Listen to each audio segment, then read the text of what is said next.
할렐루야. 같이 세워져 가는 삶이다 라는 제목으로 하나님의 말씀을 나누도록 하겠습니다. 세상에서 대통령이나 국회의원들을 뽑기 위해서 투표를 하듯이 교회에서도 직분자를 세우기 위한 투표를 합니다. 오늘 우리가 예배 후에 그것을 위한 공동의회로 모일 텐데, 그런데 교회의 투표와 세상의 투표는 좀 달라야 합니다. 또 목적이 다른 것이고 의미가 다른 것이고, 그런데 아쉽게도 비슷해가고 있다라는 모습을 지울 수가 없습니다. 다른 곳에서 있는 모습을 보면 공공연하게 돈을 쓰기도 하고 또 선거운동을 하기도 하고, 또 선출이 되지 않으면은 그것 때문에 마음의 상처를 받아서 교회를 떠나는 일들도 비일비재합니다. 우리 교회야 그렇게 규모가 크지가 않으니까 그것 때문에 돈을 쓸 일도 없고 또 선거운동을 할 일도 없고 그러겠지만은 마음만은 우리가 이 일을 진행하고 하는 데 있어서 결코 선한 일을 이루려고 하는 것인데, 이 가운데에서 자칫 행여나 또 아픈 일이 있지 않기를 또한 바라는 마음이 간절합니다. 먼저 세상에 투표라는 것은 그 일을 하기 위한 합당한 사람을 뽑는 것이죠. 예를 들면 대통령, 국회의원을 뽑을 때에는 대통령의 일을 하기에 합당한 사람을 뽑는 거예요. 국회의원을 할 수 있을 만한 사람을 뽑는 것이죠. 쉽게 얘기하면 그 일을 시키는 것이에요. 그 일을 시키기 위해서 사람을 뽑는 거죠. 그런데 교회에서 사람이 직분을 맡고 세워지는 것은 1차적으로 그런 것에 목적이 있지 않다라고 말씀을 합니다. 그리고 사람의 편의를 위해서 세우는 것도 아니고, 교회의 행정적인 목적을 위해서 세우는 것도 아니고, 조직의 구성을 위해서 어쩔 수 없이 세우는 그런 것도 아니라는 것입니다. 먼저 뭐가 다르냐? 세상의 사람을 세우는 것과 교회의 사람을 세우는 것이 뭐가 다르냐? 첫째는 세우는 자가 다릅니다. 우리는 대통령을 뽑거나 국회의원을 뽑거나 내 손으로 뽑죠. 아주 미미한 분량이겠지만 내 손 하나를 얻는 거예요. 그래서 내가 뽑는 거예요. 내가 뽑은 것이기 때문에 책임도 내가 있고 또 후회함도 나에게 있는 것이에요. 그런데 교회에서 직분자를 세우는 것은 세우는 자가 우리가 아니에요. 내가 나와서 내가 찍고 내가 뽑는 것 같지만 그렇지 않다라고 얘기해요. 11절에 보면 그가 어떤 사람은 사도로, 어떤 사람은 선지자로, 어떤 사람은 복음 전하는 자로, 어떤 사람은 목사와 교사로 삼으셨다, 이렇게 말씀합니다. 누구는 사도로, 누구는 선지자로, 누구는 목사로, 누구는 교사로, 또 더 나아가서 누구는 집사로, 누구는 장로로, 누구는 안수 집사로 그렇게 세우는데, 누가 세우느냐? 그가 세우는. 그가 누구예요? 예수 그리스도예요. 예수 그리스도에 의해서 세워지는 사람들이다. 내가 내 발로 걸어 나와서 투표소 안으로 들어가서 내가 찍는 것 같지만 세우는 자는 내가 아니고 그리스도에 의해서 세워지는 자들이다, 그 말씀입니다. 그것은 하나님의 허락과 인정을 받는다는 것이 그 의미가 담겨 있어요. 이 사람이 세워지는 것은 하나님의 인정이 있어서 되어지는 것이구나. 하나님의 결재와 하나님의 허락이 있어서 되어지는 것이구나. 왜냐? 세우시는 자가 그리스도이시기 때문에 그런 것입니다. 둘째로, 그럼 무엇을 세우는 것인가? 편의를 위해서 이 사람을 세우는 것인가? 조직의 구성을 위한 필수 과정인가? 공동체의 유익을 위해서 세우는 것인가? 그게 아니라는 것입니다. 12절에 보면 이는 성도를 온전하게 하여 봉사의 일을 하게 하며 그리스도의 몸을 세우려 하십니다 라고 말씀합니다. 첫 번째로 세워지는 목적이 뭐냐? 성도를 온전하게 한다. 온전하게 한다. 그 전에는 온전하지 못했다라는 거예요. 세워지면서 온전하게 되어진다 이 말이에요. 반장이 되면 반장 역할을 해요. 제가 코 올리고 똑같이 왼쪽 가슴에 하얀 손수건 끼고 똑같이 코 올리고 똑같이 철없이 지내야 되는데 반장 시켜놓으면 반장 역할을 하는 거예요. 반장하고 부반장하고 뭐가 달라요? 책임이 다르죠. 어른됨도 다르고 성숙함도 달라요. 부반장은 부반장의 역할을 하게 되어 있는 거예요. 그러면서 자기도 모르게 세상의 책임감이라는 것을 느끼게 되어져요. 의무를 다하는 어른으로 조금씩 성장하게 되어지는 것이에요. 믿음도 그래요. 나에게 주어진 역할을 하면서 성장하고 온전하게 되어지는 것이에요. 그렇게 자라가는 거예요. 그렇게 성장하는 거예요. 나도 모르게 그러면서 온전하게 되어지는 것이에요. 두 번째로 무엇을 위해서 세워요? 더 중요한 이유가 있어요. 그것은 그리스도의 몸을 세워가는 것이다 이렇게 말합니다. 교회는 그리스도의 몸이라고 하였어요. 내가 그 직분으로 그 자리에 있음으로 인해서 교회 되신 그리스도의 몸을 세워나가라는 그러한 숨겨진 놀라운 의미가 거기에 담겨져 있는 거예요.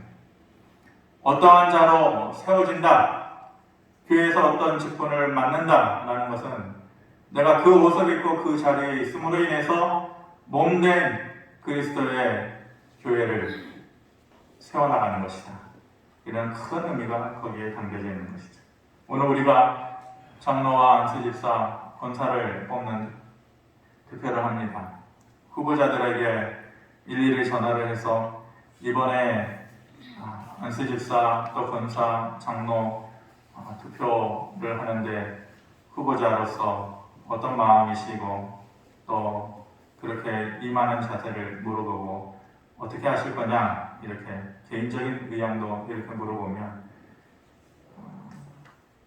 10명 중에 거의 대부분은 좀 힘들어 하시죠. 그런데 제가 전화를 하면서 기뻤던 것은 그래도 그 중에 감사합니다. 열심히 하겠습니다. 이렇게 말씀하시는 분들이 계셨어요. 여러분들이 들으면은 치카치게 저 욕심이 많아가지고 감투 쓰고 싶어서 저러나 그러신지 모르겠지만은 저는 그 말이 참 고맙더라고요. 못하겠습니다. 뭐 이것 때문에 저것 때문에 다 이유가 있어요. 들어보면 다 합당한 이유가 있고 개인적인 고민이고 갈등이죠. 그것을 충분히 이해합니다. 그리고 두렵기도 하고 내가 이것을 정말 할 수 있을까? 내 삶의 모습을 보면은 모자른데, 연약한데, 부족한데 내가 그렇게 할 수 있을까? 불안하죠. 또 두렵죠. 근데 그러지 마시기를 바랍니다. 왜냐하면 교장이 된다라는 것과 교감이 된다라는 것. 제 주변에 교장 선생님도 있고 교감 분들도 있고 그런데 어떤 분들은 나 교장 되기 싫다. 교장 되면은 책임질 것도 많고 고민할 것도 많다. 교회도 마찬가지예요. 담임 목사하고 그 부목사하고 나는 그냥 담임 목사 안 되고 부목사만 하려고. 오히려 담임 목사보다 더 대우를 좋게 큰 교회는 그러니까 편한 거예요. 어떤 사람은 그렇게 얘기해요. 내가 이 서울 도심에서 그냥 교감으로 있는 것보다 그래도 저기 시골 구석이라도 내려가가지고 그래도 교장을 하는 게 낫지. 그렇게 얘기하는 사람도 있고 어떤 사람은 뭐하러 그런 골치 아픈 일을 하느냐, 뭐하러 책임지는 일을 하느냐, 그냥 적당히 하지. 그러면서 교감으로 만족하는 사람들도 있어요. 누가 옳다고 그럴 수 없어요.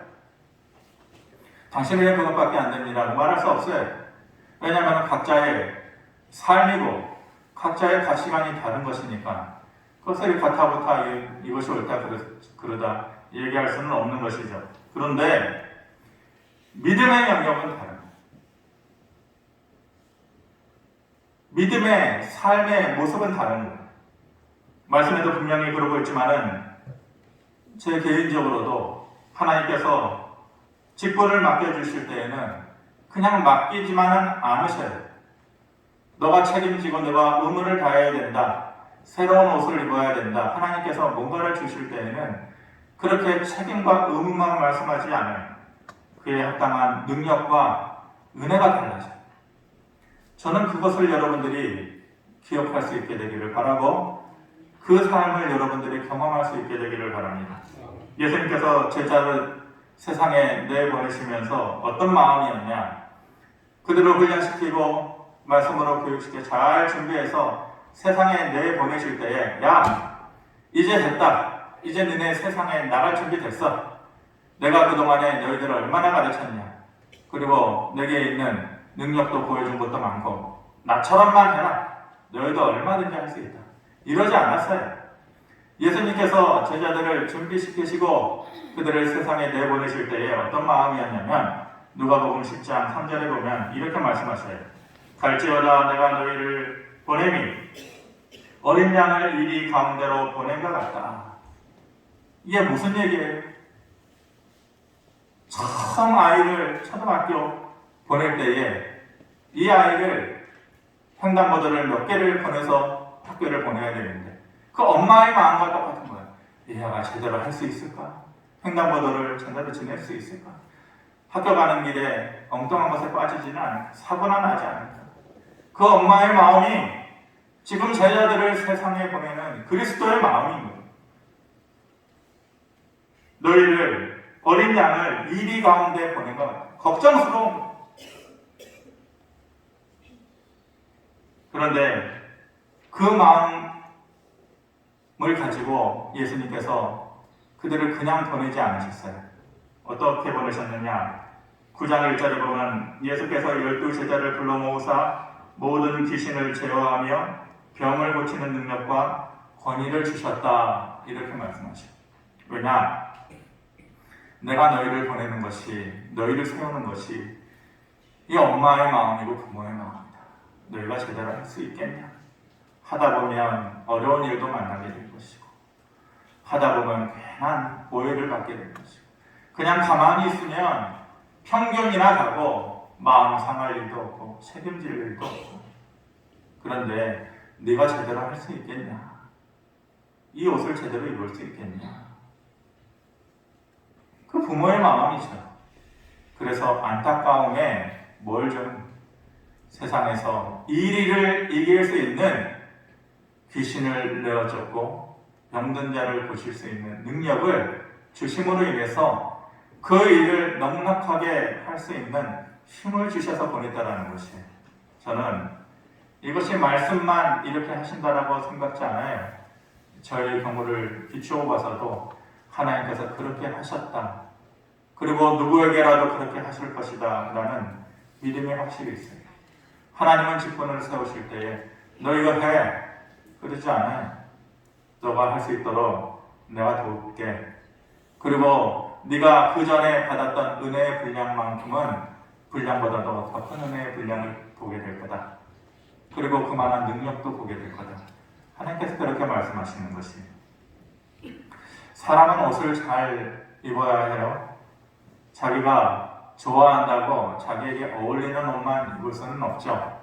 70세가 되고 80세가 됐는데 내가 이 옷 좋아해. 그리고 이런 스타일의 옷을 좋아하니까 그 옷만 입어야지. 그럴 수는 없는 거예요. 왜냐하면 때와 정서에 따라서 어울리는 옷을 입는 것이 그게 지혜죠. 문화공연장에 가면 그 문화공연장에 어울리는 옷을 입어줘야 되는 것이고 파티장에 가면 파티장에 어울리는 옷을 입어줘야죠. 나비 넥타이 메고 양복 차림으로 갈 수는 없잖아요. 아이를 위해서 학교를 갈 때는 엄마의 마음에 학교 가는 그 엄마의 모습이 어떤 모습이 되어야겠어요? 그림 그려지잖아요. 내가 하고 싶은 대로 입고 갈 수는 없어요. 왜냐하면 아이를 생각해서 그런 것이죠. 그래서 이 옷이라는 것이 옷을 바꿔 입으면은 말이 달라지게 되는 거예요. 행동도 달라지고 생각하는 것도 달라지는 것입니다. 자기도 모르게 그 옷을 바꿔 입은 부분으로 인해서 내 안과 밖이 달라지는 거예요. 그 옷으로 인해서 그래요. 저는 오늘 새롭게 직분자로 선출되어질 그분들은 이제 옷을 새로 갈아입는 것이잖아요. 그 옷을 입고 그들의 믿음도 달라질 것이고 그들의 삶도 달라질 것이고 또 하나님께로부터 받는 은혜의 분량도 달라질 것이라고 믿습니다. 직분자를 세운다라는 것이 그들에게만 의미가 있는 것일까? 그러면은 오늘의 주인공은 그들이고 그들에게만 좋은 영향력이 있고 우리에게는 공동체에는 교회에는 그러면 어떤 의미가 있는가? 어떤 일이 일어날 것인가? 초대교회에 대해 그 말씀에 대해서 잘 설명해주고 있는 부분이 있어요. 초대교회의 역사 가운데에 좋은 것도 많지만은 안 좋은 것도 많이 있었는데 실질적으로 초대교회에 많은 문제들이 있었어요. 어려운 문제들이 있어가지고 이 문제들을 어떻게 해결할 것이냐 해가지고 이제는 제자들 말고 곳곳에서 크고 작은 일들을 다스릴 수 있고 다룰 수 있는 7 집사를 그때 처음 세우게 되는 것이죠. 그리고 7 집사를 세우게 되었을 때에 그들에게 새로운 변화가 있었어요. 없었던 것이 있었어요. 새로운 경험이 있었어요. 사도행전 6장 7절에 보면 하나님의 말씀이 점점 왕성하여 예루살렘에 있는 제자의 수가 더 심히 많아지고 허다한 제사장의 무리도 이 도에 복종하니라 이렇게 말씀하시죠. 7 지사를 세움으로 인해서 그 이후에 교회라는 공동체에 무슨 변화가 있었느냐? 점점 왕성하여지고 더 많아지게 되었다 이렇게 말씀하고 있습니다. 초대교회에 수많은 핍박이 있었습니다. 어려움이 있었습니다. 믿음을 간직하고 산다는 것이 너무나도 힘겨운 시절이었습니다. 그런데 그 세워진 사람들을 통해서 선한 영향력을 주고받은 것이에요. 서로 의지하기도 하고 그들의 좋은 믿음의 모습을 보면서 자극을 받기도 하고 배우기도 하면서 그렇게 서로 세워져 나가게 되었다는 거예요. 교회와 성도들이 서로 세워져 나가게 되었다는 것이에요. 옛날부터 우리 어른들이 하시는 말씀이 있어요. 조상들이 뭐라고 얘기했어요? 한 가정에 어떤 사람이 새로 들어오느냐에 따라서 그 가정이 행복해지기도 하고 불행해지기도 하고 어떤 사람이 새롭게 들어오느냐에 따라서 물론 대부분은 이런 경우에 우리가 관용적으로 주로 이제 며느리들이 이렇게 시집 오고 이럴 때 쓰는 말인데 꼭 며느리만 지칭할 수는 없는 것이고 어떤 사람이 새로 들어오느냐에 따라서 그 가문이 일어서기도 하고 망하기도 한다 이렇게 얘기를 했습니다. 새로 직분을 맡으시는 분들을 통해서 하나님께서 기뻐하시는 일들이 더 많이 생겨나게 되어지기를 바랍니다. 교회가 더 든든하게 세워지고 그들의 모습의 변화를 보면서 나도 모르게 그 모습을 따라가게 되어지고 그리고 세워진 사람은 다른 사람을 세워주고 또 세움받고 그렇게 서로가 서로를 위해서 세워져가는 그러한 우리 공동체가 되어지기를 바랍니다. 임직을 받기 위한 후보자들을 위한 투표만이 아니에요. 다시 말하지만 우리 공동체를 위한 투표인 것이에요. 관심을 가지고 기도해 주시고 격려해 주시고 또 앞으로 기대를 모아주시기를 바랍니다. 한 가지만 말씀드리고 말씀을 정리하겠습니다. 어저께 우리 시차례에서 임지식이 있었어요. 근데 끝무렵에 장로가 되고 안수집사가 되고 권사를 세우고 그런데 장로 2분을 세우는 그 모습 가운데에 이제 장로님들을 앞에 불러놓고 성이 그러니까 이 가운을 담임 목사님이 이렇게 입혀주는 그런 의식을 하거든요.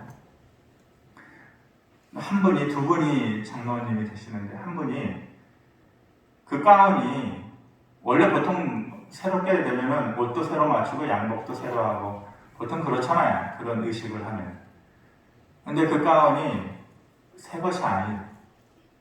그 목사님이 설명해 주시기를 당연히 새 것으로 입을 줄 알았는데 싫다고 그러더라고요. 이유가 뭐냐? 아버지가 입었던 가운을 자기도 이제 그대로 다시 입어서 아버지의 모습으로 그대로 이 교회에서 머물고 아버지의 역할을 그대로 하기를 바라는 마음에서 가운을 새로 사지 않고 입으셨던 가운을 그대로 다시 입는다 이렇게 설명을 하시는데 마음이 제가 또 그런 말 들으면은 그것도 막 마음이 막 그렇잖아요. 그래가지고 울컥하더라고요. 교회가 잘한 것이구나. 교회가 나 혼자 머물다가 시간 되고 세상의 시간에 끝이 나면 떠나는 것이 아니라 또 그 뒤에 세대를 그리고 그 자녀들을 세워주고 나는 떠나고 없어도 이 아이들이 이곳에 머물러서 똑같이 여기서 눈물 흘리면서 기도도 하고 찬양도 하고 가슴 아픈 일이 있으면은 사람 만나러 가다가도 길목에 교회에 들려서 문고리 잡고 기도도 하고 교회가 그렇게 사람을 세우고 또 뒷사람을 세우고 그런 것입니다. 집권자를 세운다는 것은 그 준비 작업을 하는 거예요. 그래서 그들에 의해서 교회의 뼈대가 유지가 되어지고 교회의 전통이 유지가 되어지고 그러한 모습이 하나씩 세워져 가는 것이죠. 아무쪼록